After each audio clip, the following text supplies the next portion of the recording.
Ribeiro Alzira, você seja bem-vindo. Eu sou Júlio César Grande Ribeiro. Seja bem-vindo. Mais conhecido no movimento espírita como Julinho, né? Desencarnou em 99, já são 21 anos, mas a gente continua a obra dentro das diretrizes que ele bem traçou e que formou a equipe. Então, obrigado pelo convite mais uma vez, muito feliz em estar aí com essa turma linda do Leão Denis, espírito que a gente sempre admirou. E o tema de hoje, proposto, que eu me senti muito confortável, é um tema muito ligado ao período que nós estamos, ou seja, há pouco mais de uma semana, no dia 2, agora, segunda-feira da semana passada, muita gente comemorando feriado, passeando, apesar de pandemia, né? Mas a gente estava comemorando o Dia dos Mortos, o Dia dos Finados. E, evidentemente, que tem todo um porquê, né, da gente agora estar se voltado para isso, já que no nosso Evangelho a gente tem um conjunto de assuntos que Kardec chama de estranha moral, que um deles é exatamente esse. Então, eu queria primeiro pedir licença para vocês de rapidamente dar uma posicionada a respeito desse assunto. Então, a título de introdução, eu queria pensar o seguinte: na opinião de vocês, quando é que surge a primeira ideia do culto à morte no mundo? Isso é uma coisa relativamente nova. Isso foi Kardec quem trouxe. Aí a gente se reporta a um passo bem anterior, que, alegoricamente, a gente se reporta ao que deve ter acontecido no Jardim do Éden, ou quem criou a figura do Jardim do Éden, Adão, Eva, o que devia estar pensando para poder passar para quem fosse ouvir a história. No início, tudo era possível, não se dependia de esforço, não se dependia de fazer nenhum tipo de trabalho, enfim, tudo estava à disposição. Até que um determinado dia, dentro desse contexto do Jardim do Éden, Deus chega para os dois únicos habitantes daquele jardim, que tinha de tudo, uma subutilização danada, né? E fala: olha, vocês têm o direito de usar de tudo que vocês quiserem, de comer todas as frutas, todos os legumes, tudo. Tudo aqui está à disposição de vocês dois. Porém, existe uma fruta que vocês, se comerem, certamente morrerão. Ele não deu mais explicações como é que ia morrer, se era uma fruta envenenada, que ao comer ele ia desencarnar. Não, ele falou: olha, é para ser obedecida essa ordem. Certamente morrerão. Adão e Eva, todo mundo sabe da história,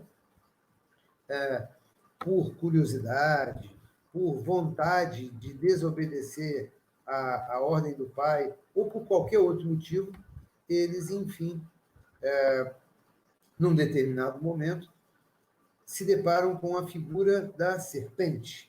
Serpente essa que pode ser traduzida como aquele que sugere o negativo para a gente, aquele irmão menos esclarecido que faz com que a gente pare para pensar e discuta algumas coisas e considere algumas regras desnecessárias. Enfim, ele colocou a figura da serpente, tentando convencer os dois, e por algum motivo a história conta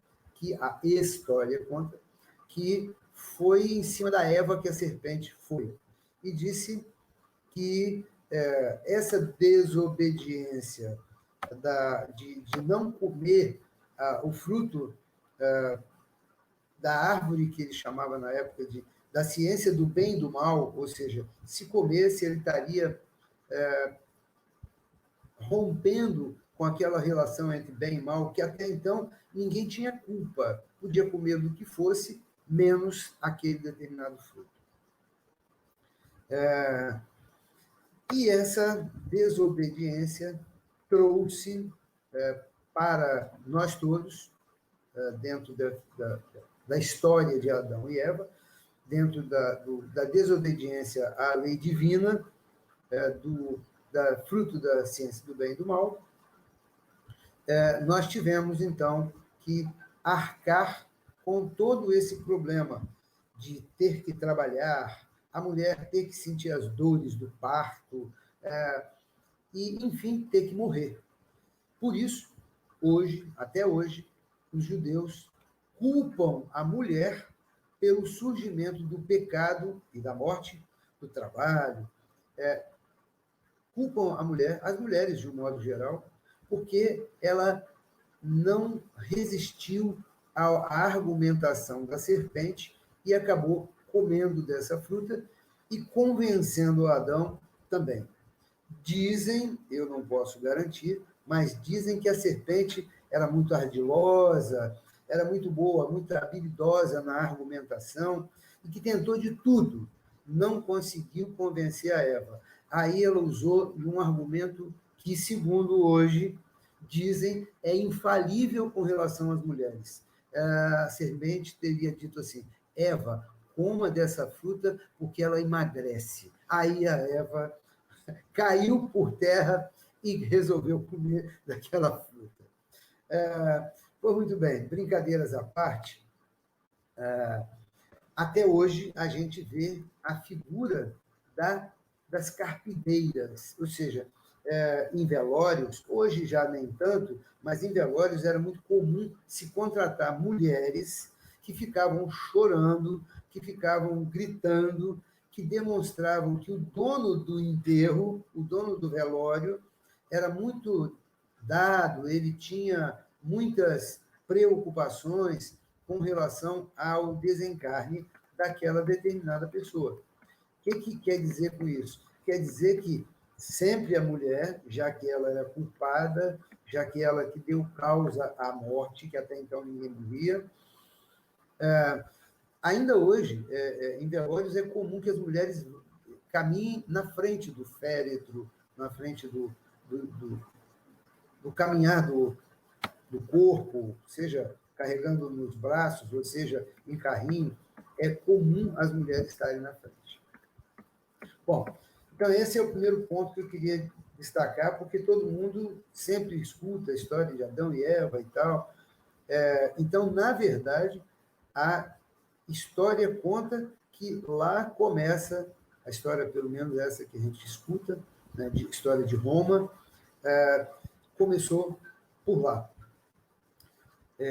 Mas,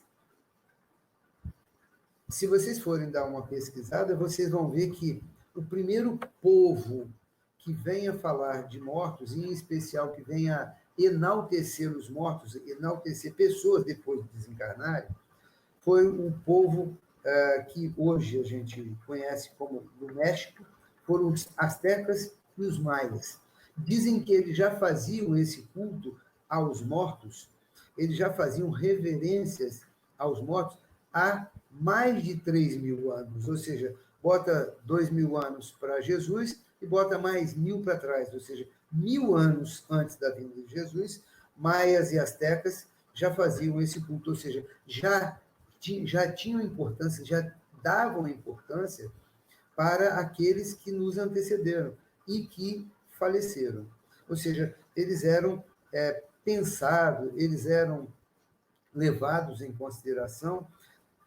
E tem uma questão que eu achei muito interessante, que, segundo a crença popular da época, eles faziam um culto, uma festa animada. A nossa festa judaico-cristã, a nossa festa padrão Roma, padrão Papa e tudo mais, é sempre uma reverência de tristeza, de que ele morreu e chora. Lá não. Lá era uma festa feliz, animada. Diziam que nessa determinada data, no mundo essa data é móvel, mas em muitos lugares é no dia 2 de novembro, como aqui no Brasil também, os espíritos daqueles que tinham desencarnado, daqueles que tinham morrido, finado, eles tinham a autorização para vir aqui no plano carnal visitar os parentes, visitar os amigos. Tanto que esses amigos e esses parentes encarnados faziam festa em casa, não era comum fazer festa como hoje, a gente vai botar flor no cemitério, não, em casa. Por quê? Porque era para receber uma pessoa amiga, um parente. Então, tinha flor, tinha vela, tinha incenso, tinha tudo isso. Porém, o mais pitoresco desse negócio era que eles faziam as comidas e os doces preferidos dos mortos, porque sabiam que iriam receber o pai de um, a mãe da outra, o tio de outro, enfim, e precisavam estar com aqueles produtos de preferência deles para poder deixá-los felizes. Evidentemente que a história caminha, e mundo afora, a gente tem nos Estados Unidos, em vários lugares da Europa e tal, a gente tem a comemoração do Dia dos Mortos, do Dia de Finados. Basicamente, ou seguem a linha de povos indígenas mexicanos, por exemplo, nos Estados Unidos, que tem muitos mexicanos, são países que têm fronteira muito extensa,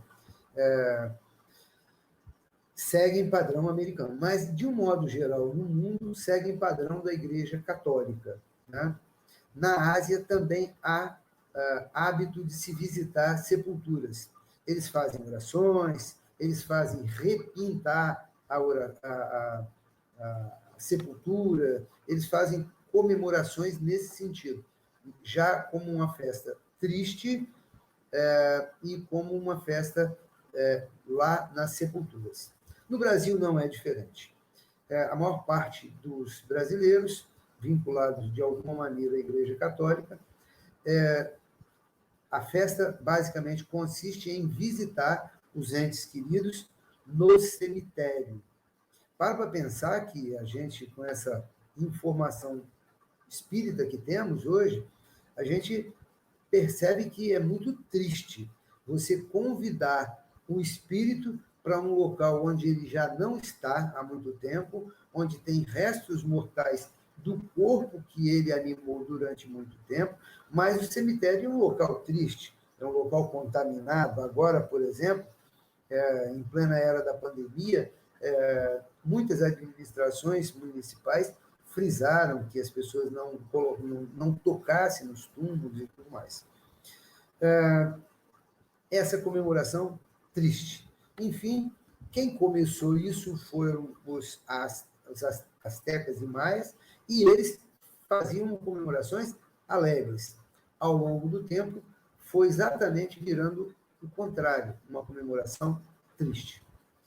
Eu queria aproveitar, já que nós já estamos com um time muito bonito aí, e fazer a seguinte pergunta, que eu faria para a plateia física. Aí nós temos uma plateia digital. E não precisa todo mundo abrir o microfone. Eu só preciso que você pense. Você tem medo da morte? Você, cada um de vocês, tem medo da morte? Eu também já me respondi a essa questão. E a pergunta segunda é assim: o que te leva a temer a morte? Logo no começo, a gente estava brincando aí e pegaram no pé do Cláudio, dizendo que ele estava com o pé do lado de lá e tal, ou seja, todo mundo entende, todo mundo percebe como é que as coisas funcionam, mas todo mundo quer ficar por aqui um pouco mais, sofrendo essas dificuldades e deixando o desencarne mais para frente. É verdade. Como é que, então, o Espiritismo, nós espíritas, o Espiritismo, como é que vê o Dia de Finados. Pesquisando na internet, eu achei uma entrevista com uma senhora que eu gosto muito, Isabel Salomão Campos. Não sei se vocês conhecem, mas ela é diretora, fundadora da Casa do Caminho, lá de Juiz de Fora, em Minas. Fizeram essa pergunta, ou seja, uma repórter jovem perguntava para ela, que já é uma senhora de cabelos brancos, muito elegante, fez lembrar a nossa fundadora e professora Rafaela Damasio de Jesus, também uma senhora muito elegante, não sei se alguém daí chegou a conhecer. E ela respondeu o seguinte: olha, espírita que tem medo da morte é por desconhecimento. Desconhecimento, por quê? Porque a vida está ligada ao espírito. A vida é do espírito. É o espírito que está vivo. É a criação de Deus.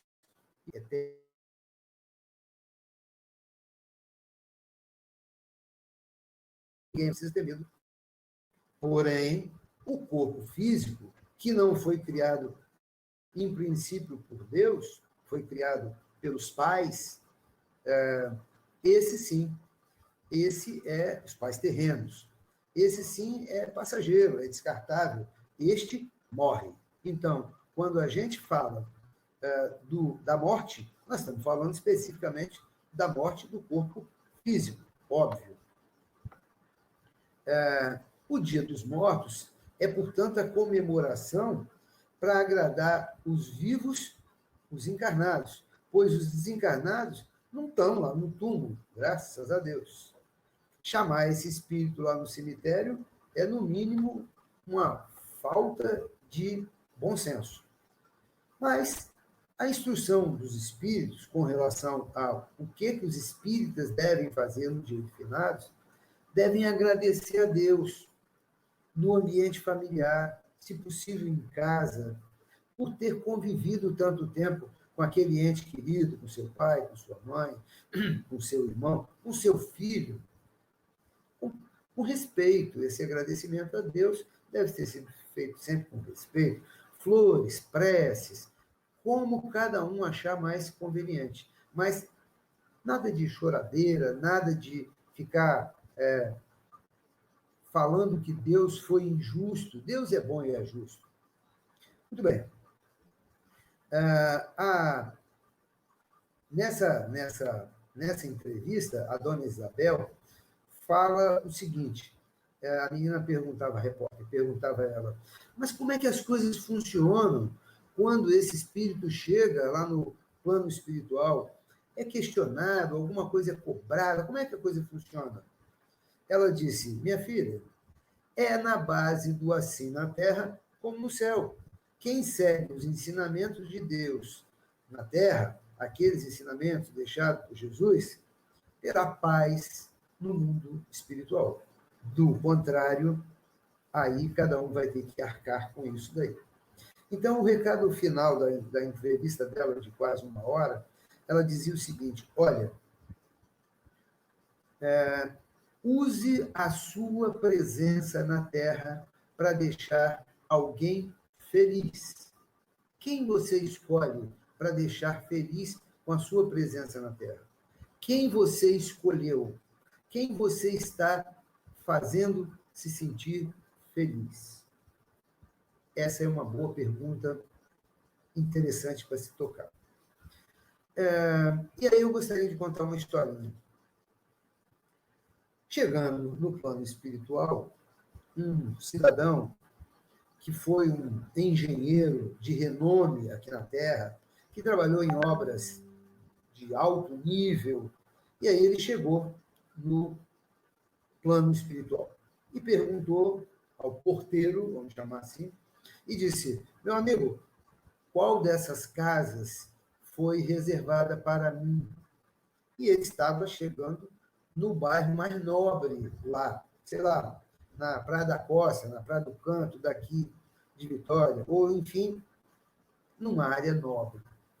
O porteiro, com toda a calma e paciência do mundo, ou do mundo espiritual, vira para ele e fala o seguinte: meu amigo, eu conheço a sua história, sei que você teve toda essa participação lá na Terra e tal. Agora, aqui, os engenheiros usam os materiais para fazer a casa de quem vai chegar aqui, os materiais enviados pelas pessoas lá na Terra.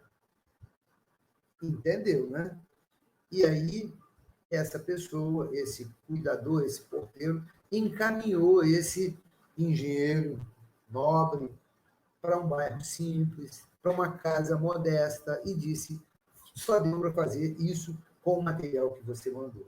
E aí ele caiu, então, na realidade, e entendeu que ele mandou muito pouco para lá, que ele usou muito pouco das virtudes para poder encaminhar lá para a poupança celeste, para a poupança do plano espiritual, fazendo uso das virtudes.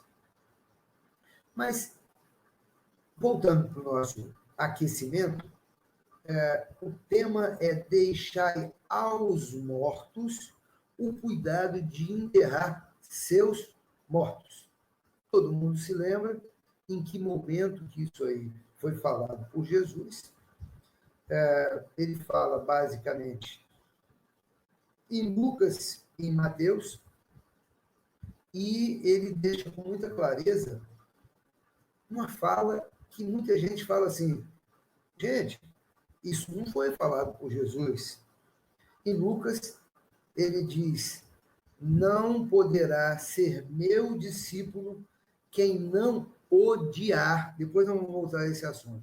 Quem não odiar pai, irmão, filho, marido, esposa, etc. Lucas, capítulo 14. Em Mateus, todo mundo também sabe, capítulo 10, ele tem uma frase que muita gente também discute. Será que Jesus disse isso mesmo? Não vim trazer a paz, mas sim a espada. Espada, um artifício de guerra, de ferir, de matar. Jesus não é a personificação do amor? É. Então, como é que ele veio trazer a espada? Como é que ele disse que todos nós, para segui-lo, nós teríamos que primeiro odiar pai, mãe, etc. Se mais adiante ele diz de honrar pai, mãe e tudo mais. Essa parte é complicada, mas lembra que isso está dentro de um contexto de estranha moral. Então, é um conceito estranho, mas real. Vamos andar mais um pouquinho. Lá em Lucas, capítulo 23, ele deixa essa frase, que é o tema da palestra hoje, quando, num determinado contexto, acontecia o seguinte: imagine uma pessoa chegando para Jesus e dizendo: olha, eu resolvi te seguir. Eu entendi o seu recado, eu entendi o que você diz, eu concordo, eu quero te seguir. Eu estou pronto para te seguir. Eu estou vindo aqui para te seguir. Porém, agora, a coisa de 10 minutos, eu recebi um recado, não tinha WhatsApp na época, mas, enfim, eu recebi um recado que o meu pai acabou de falecer. Então, eu vou te pedir um tempinho para poder ir lá, enterrar meu pai, cuidar do velório, do enterro, e, em seguida, terminando lá, eu volto para te seguir. Você pode me aguardar? Pode me esperar? Foi dentro desse contexto que Jesus vira para ele e fala: deixai aos mortos o cuidado de enterrar seus mortos. Agora, em princípio, parece estranho. Como é que um corpo morto, sem atividade biológica, vai cavar um buraco e enterrar outro corpo? Como é que Jesus, com tanta sabedoria, iria dizer isso? Que deixasse que os mortos enterrassem os mortos. E outra, para pensar que se você tivesse um empregado numa empresa, e esse empregado chegasse para você e falasse: patrão, eu estou precisando de me ausentar agora daqui da empresa porque eu recebi um recado, uma ligação e tal, que meu pai acabou de falecer. Eu preciso ir lá, cuidar do enterro e amanhã eu volto. Tudo bem? e aí o patrão virasse para ele e fala, não, tá bem nada, deixa que os mortos enterrem os mortos. Seu pai, por exemplo, não era um recado de muito carinho, de muito amor, em especial de Jesus. Porém, se a gente vai analisar um pouco mais adiante e vai entender que esse morto, ele poderia não estar falando de um morto,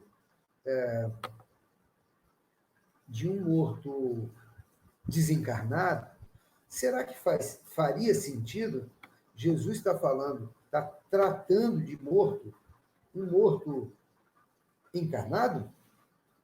Isso daí deixa algum tipo de... Peraí que meu texto deu um pau aqui. Me empresta. Impressão que eu estava dentro da mochila.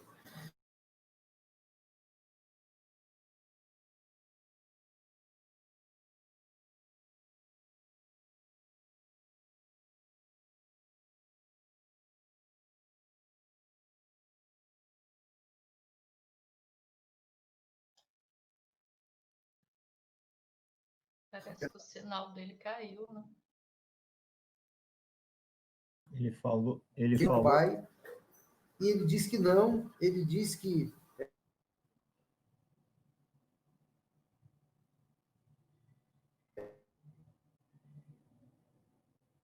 ou seja, ele está dizendo que ele pedindo para voltar mais para frente. Aquela ali está viva. Alciro, seu sinal está falhando. E ele vai conversar, ele vai discutir, dentro desse contexto, ele vai discutir o Evangelho, vai discutir o que espiritualidade.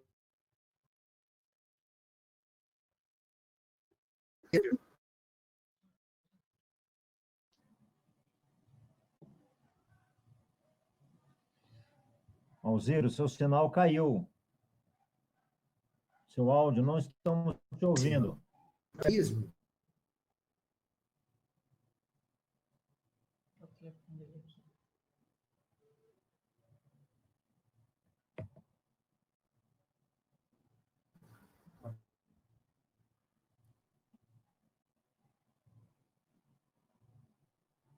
Dentro do materialismo, é o que a gente tem que levar em consideração, que acabando a vitalidade do corpo, tem-se a morte.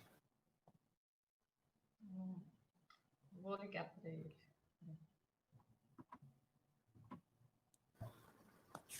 Porque os materialistas são, em princípio, bastante pessimistas, ele diz o seguinte, tudo está caminhando para a destruição.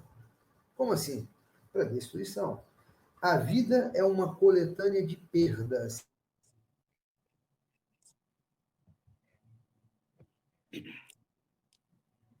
É aquele conforto do útero.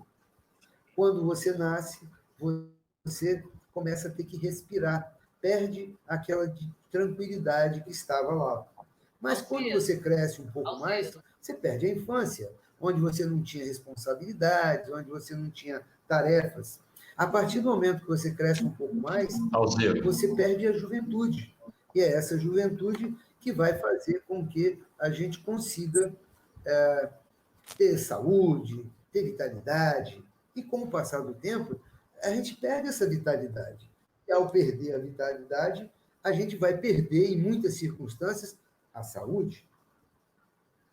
Ora, parece que os materialistas têm lá sua razão, porque a gente vai perdendo umas tantas coisas e vai acabar morrendo e vai tudo se acabar. De certo modo, eles têm lá algum tipo de razão? Tem, né? Porque a visão deles não passa da visão materialista, ele não passa do nosso materialismo, estou achando que congelou aqui, não passa do nosso materialismo. Ô, gente, vocês estão me ouvindo? Que eu estou vendo vocês congelados. É você que está congelado, Alziro. A sua voz não está saindo legal.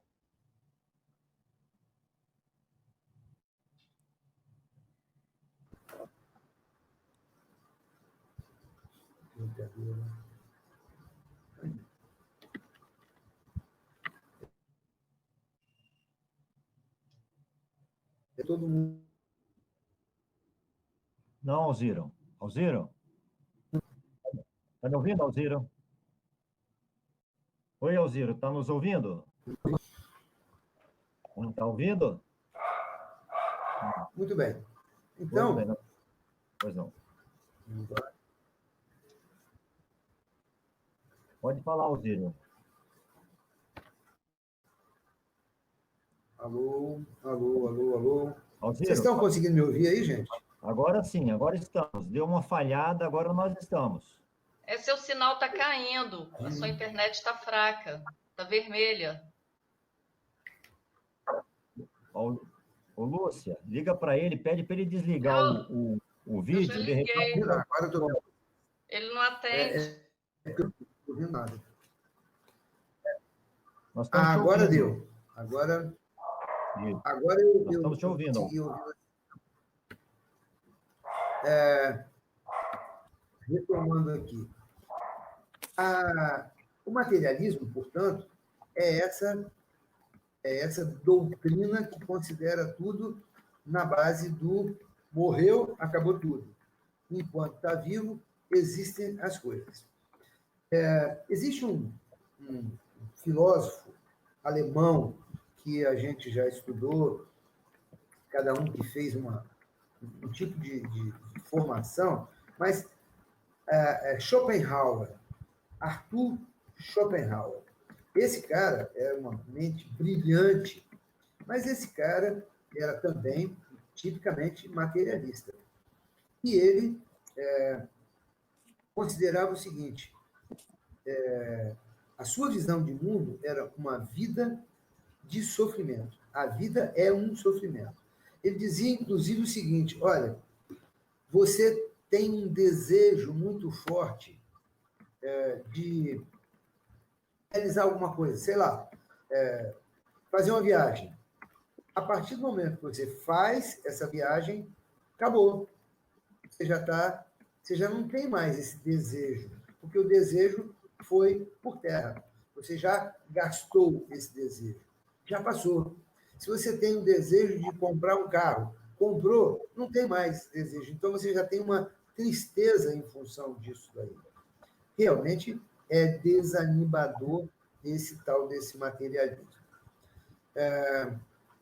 Dentro dessa filosofia, tudo que você tem hoje você vai perder. Vai perder saúde, vai perder beleza, vai perder juventude. É só uma questão de tempo. E nós também temos, nós espiritualistas, também temos uma visão assim, meio precipicada, que a vida sobrevive à morte ou não sobrevive à morte. Então, eu considero que todo mundo que está aqui participando dessa palestra tem uma cultura bastante clara e sabe que o corpo é uma questão momentânea e que a vida é uma questão duradoura. Católicos, budistas, muçulmanos, todo mundo tem uma visão, todos os cristãos, todos os espiritualistas, de um modo geral, têm essa visão. E dentro dessa visão espiritualista, eu destaco aqui, tudo que é eterno em nós vai ficando cada vez melhor. Conhecimento, se a gente está sempre estudando, nosso conhecimento vai crescer. Nossas virtudes, se a gente entende que é importante desenvolver virtudes, essas virtudes ficarão cada vez melhores em nós. Nós vamos cada vez tratar de valorizá-las. Afetos significativos vão cada vez melhorar. Intelectualidade, moralidade, enfim, tudo isso vai melhorar com o passar do tempo. Então, a gente vai, de acordo com a visão materialista, a gente vai cada vez se melhorando mais a partir do momento que a gente considera que o tempo vai passando. Que bom. Mas tem uns recadinhos que eles deixam muito claro para a gente. Ele diz o seguinte: olha, cuidado com o apego, porque isso é materialidade. Não só os bens materiais, a nossa conta bancária. Por exemplo, cuidado com o apego no sentido de ser dono da verdade. A sua opinião é a que deve sempre prevalecer. Opa, cuidado com isso, porque esse tipo de coisa, esse tipo de sentimento que a gente pode estar desenvolvendo, não deixa de ser um apego. E isso é um dificultador para a nossa evolução. Narcisista, aquele que se apega muito, fica se gabando, tem até aquela música de Caetano, que fala que Narciso acha feio o que não é espelho, ou seja, aquele que não é igual a ele, aquele que não pensa igual a ele, de novo a história do dono da verdade. Narciso era um deus grego, famoso por sua beleza e por seu orgulho que a gente sabe que é uma anti-virtude, né? Existem irmãos nossos que, se a gente for parar para pensar, até na hora de fazer caridade tem disputa. Disputa quem faz mais palestra, quem faz mais atendimento, enfim, essas disputas também não ajudam em nada. Uma virtude que todo mundo devia aprender, quem não sabe, e exercer, quem já sabe, é a de aprender a calar. Muitas vezes, calar é desenvolver uma virtude. Paciência, perdão, tolerância. Isso demonstra o amadurecimento do espírito. E, como recado final, quanto a esse assunto, eu diria o seguinte: desapegar dói. Dói. Mas é importante. Então, a vida não é um período, segundo a doutrina espírita, a vida prolonga-se várias encarnações. Opa, várias encarnações? Então, existe mesmo reencarnação? A gente afirma que sim. Só que a gente para pensar assim, mas para que servem essas várias encarnações? Para eu ficar cada vez mais rico? Para eu ficar cada vez mais famoso? Para a gente ficar doente? Hoje, nesse momento aí, todo mundo com tanta dificuldade de enfrentar esse vírus que a gente não sabe como é que age, que em uns ele age de um jeito, em outros ele age de outro. Enfim, a gente sabe do tempo médio que ele fica no organismo da pessoa, causando dificuldades, mas, às vezes, reage de maneiras diferentes. Cada corpo tem uma característica para o vírus, e essa característica leva a situações diferentes. Ou então, quando Jesus falou em deixar aos mortos o cuidado de enterrar seus mortos, ele estava se referindo aos mortos fora do corpo ou aos mortos dentro do corpo. A gente considera que existem aqueles que andam, comem, bebem, mas estão mortos. Estão abafados dentro de si próprios, abafados dentro de uma armadura de egoísmo que impede de enxergar o irmão e as suas necessidades. Ou seja, eles estão vivos só num contexto de vida física. Nesse outro contexto de vida espiritual, já morreu e parou de evoluir. Muita gente não percebe, mas passa uma vida sem viver, passa uma vida como morto dentro de uma encarnação. Desperdiça um bom tempo. Joana de Ângeles diz uma frase muito importante que é assim: muitas dessas pessoas funcionam como um corpo que apenas respira, mas não vive. No livro Luz Acima, tem uma história que eu acho que calha nisso que está aqui, que diz o seguinte, no capítulo 2, mãos enferrujadas.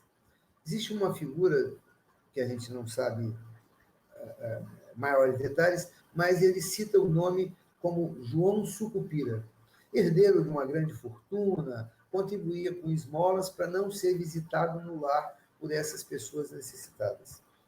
não auxiliou em tarefas de caridade, não auxiliou em tarefas religiosas, estudava muito, a sua intelectualidade era desenvolvida, mas nunca trabalhou. Ele, quando chegou no plano espiritual, foi interrogado e uma das falas dele foi essa: eu nunca precisei de trabalhar, eu recebi uma herança muito grande. Então, ele andava sempre muito arrumadinho, imagina aquela figura, o cabelo que não balança, a gravata com pérola, com lencinho no bolso, enfim. E aí ele estava questionando o amigo que o recebeu no plano maior, dizendo o seguinte: olha, eu não estou conseguindo ter movimentos nas minhas mãos, nos meus braços. Eu, quando quero comer alguma coisa ou beber alguma coisa, eu preciso cair de boca, literalmente, nisso. E isso não combina com o meu perfil. E aí o entrevistador, com toda a calma e paciência, falou: ô Sucupira, na verdade, suas mãos e seus braços enferrujaram por falta de uso. E aí, você agora está assim, só vai resolver quando você voltar ao plano carnal e começar a ter novas tarefas. Novas tarefas, atividades, são os recados que nós temos que falar todo dia para a gente. Falar em novas tarefas, vocês se lembram da história de Zaqueu? Todo mundo, né? Evangelho, capítulo 16, item 4, diz que Jesus estava entrando na cidade de Jericó, onde morava um moço chamado Zaqueu. Era muito baixinho, mas ele queria ver o mestre, porque ele tinha uma vida complicada, ele era publicano, ele era o chefe dos publicanos dali, daquela cidade de Jericó, e os publicanos, todo mundo viu lá na introdução do livro Evangelho, segundo o Espiritismo, que eram aquelas pessoas que cobravam impostos. E, portanto, eram mal vistas pela população, porque ninguém gosta de pagar imposto. Não é só hoje que todo mundo reclama do leão, então, desde aquela época não se gostava. E, portanto, era considerado uma figura dentro desse contexto de um morto dentro da vida. Mas ele ouviu o que Jesus falou para ele entendeu que ele estava errado, e ele entendeu que ele precisava se recuperar e precisava seguir Jesus. E, nessa tentativa de ver Jesus, ele, baixinho, falou: eu não estou conseguindo ver, eu preciso dar um jeito nisso. E ele criou uma estratégia, olhou para onde que a turma que estava com Jesus estava caminhando e que ia passar embaixo de uma árvore. Correu, subiu na árvore e, olhando para o mestre vira para ele, olha para cima da árvore e diz: Zaqueu, desce dessa árvore, prepara a tua casa, porque eu vou dormir hoje lá. E as pessoas que estavam à volta de Jesus sabiam da má vida de Zaqueu e falou: mas como o mestre vai dormir na casa dessa pessoa? E a ida dele até lá fez com que Zaqueu mudasse de vida. E todo mundo sabe o que aconteceu daí para frente. Ele doou metade de toda a fortuna dele e pagou com 4 vezes, 3 vezes, 5 vezes aquilo que ele tirou a mais de cada um daqueles por conta dos quais ele pecou. Lembra da história da família de Ló, quando 2 cidades, Sodoma e Gomorra, viviam numa situação onde estavam absolutamente contra as linhas da lei de Deus? Dizem que um anjo foi até lá e estava na hora de Sodoma e Gomorra serem defenestradas, serem aniquiladas, sumirem com ela do mapa. Porém, essa família, Ló, esse cara, Ló, a esposa e os filhos, eram pessoas que não conviviam dentro daquele clima de sensualidade, enfim, de anticristo. E os 2 anjos foram lá e falaram: olha, amanhã de manhã, antes do sol nascer, vocês vão sair daqui porque todas essas cidades vão ser destruídas. E eles usaram aquela figura de linguagem que a gente conhece, que é: quem pega no arado segue em frente sem olhar para trás. E a situação é aquela que a gente conhece. de esquecer vidas passadas. O véu do esquecimento, o santo véu do esquecimento. Não sei se vocês já viram um arado antigo, era uma figura que era na frente o animal, uma trave pendurada no pescoço do animal, atrás vinha uma pessoa com uma mão rasgando a terra, com um pedaço de pau que se enfincava na terra, e com a outra mão tocando o animal. Ou seja, esse arado só ia fazer uma linha reta se o arador tivesse prestando toda atenção. Se ele parasse de olhar para frente e fosse olhar para trás, o trabalho dele ia deixar de acontecer. Foi essa linha de raciocínio que os anjos disseram para a família de Ló. E dizem que eles estavam se afastando da casa deles, indo para a tal da montanha que os anjos tinham recomendado, quando, num determinado momento, a esposa vira para o Ló e fala assim: Ló, olha só, essa casa que nos abrigou durante tanto tempo, nós fomos tão felizes, olha como é que ela é bonita. Quando ela vira para trás, essa esposa vira uma estátua de sal, ou seja, olhou para trás, descumpriu o que o anjo deixou de recomendação e, portanto, perdeu a vida. Mas, enfim, quando Jesus falou, deixai aos mortos o cuidado de enterrar seus mortos, ele estava nos alertando e dizendo, olha, na verdade, deixe aqueles ligados a atividades meramente materiais cuidar de enterrar um corpo que é uma atividade material, um corpo, matéria. Lá no nosso lar, por exemplo, para deixar uma figura que eu admiro muito, no nosso lar, o André Luiz, quando cita algumas figuras do nosso lar, ele cita a ministra veneranda, que depois do governador da colônia, nosso lar, ela era a única que até então tinha tido um contato direto com Cristo. Aliás, isso por 2 vezes. Mas, toda vez que ela era questionada o que foi tratado, o que Cristo disse para ela, qual foi o recado que ela teria recebido, ela desconversava e dizia que aquilo era um assunto do Cristo. Ela não tinha a obrigação de passar para ninguém e não tinha como fazer esse tipo de coisa. Para completar, eu queria deixar aqui o meu ponto final, que é o seguinte. Existe um NEP, Núcleo de Estudos e Pesquisas do Evangelho da FEB, que fatalmente vocês devem conhecer.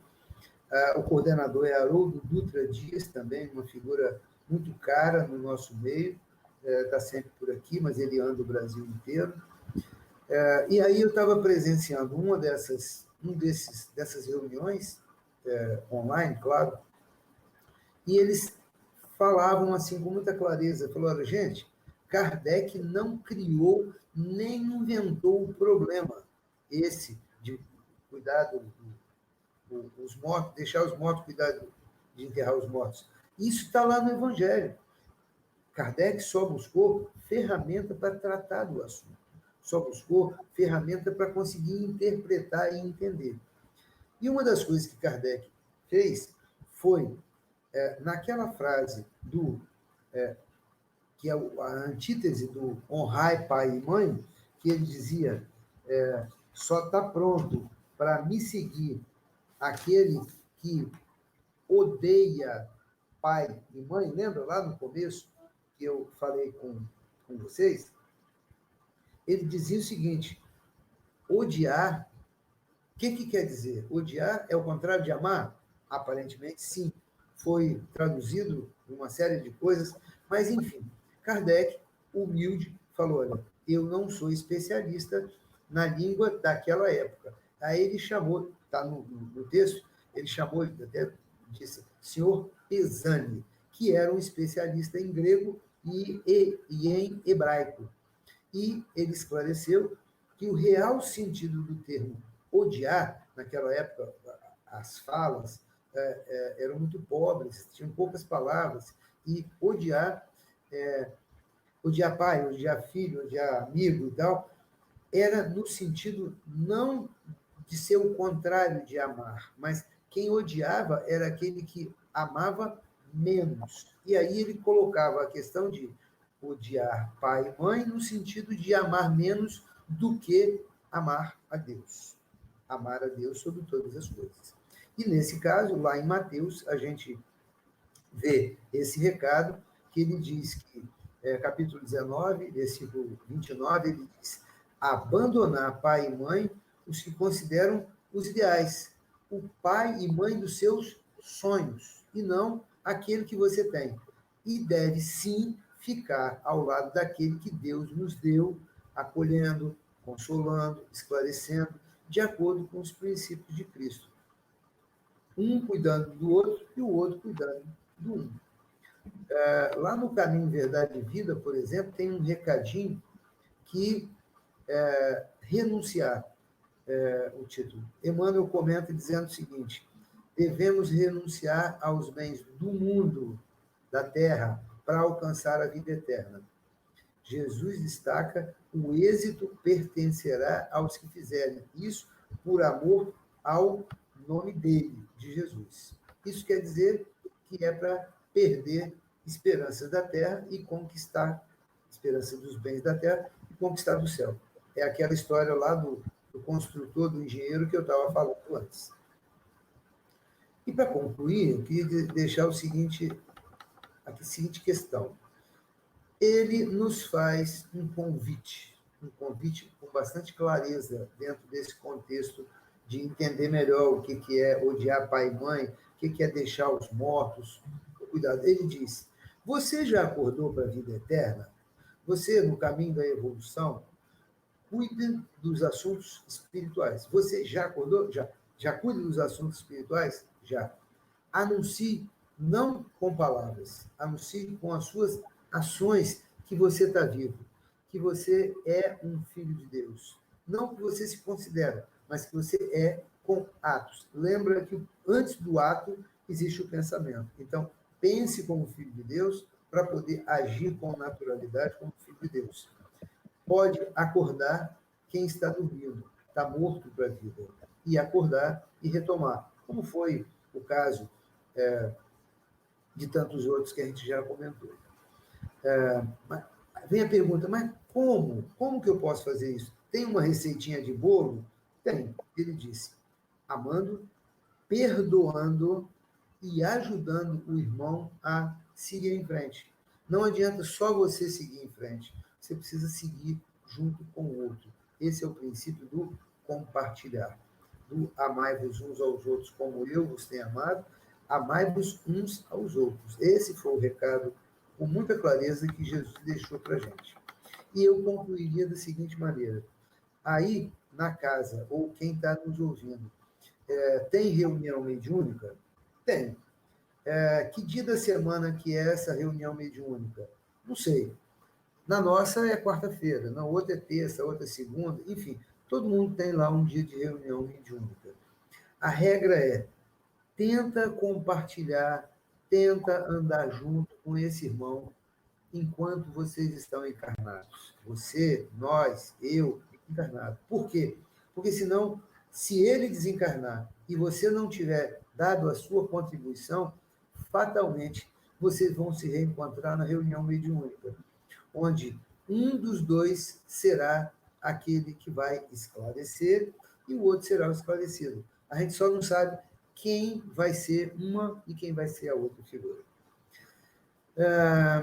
Pessoal, agradeço pela atenção. A hora que você me der foi 21 horas, então está na hora da gente encerrar.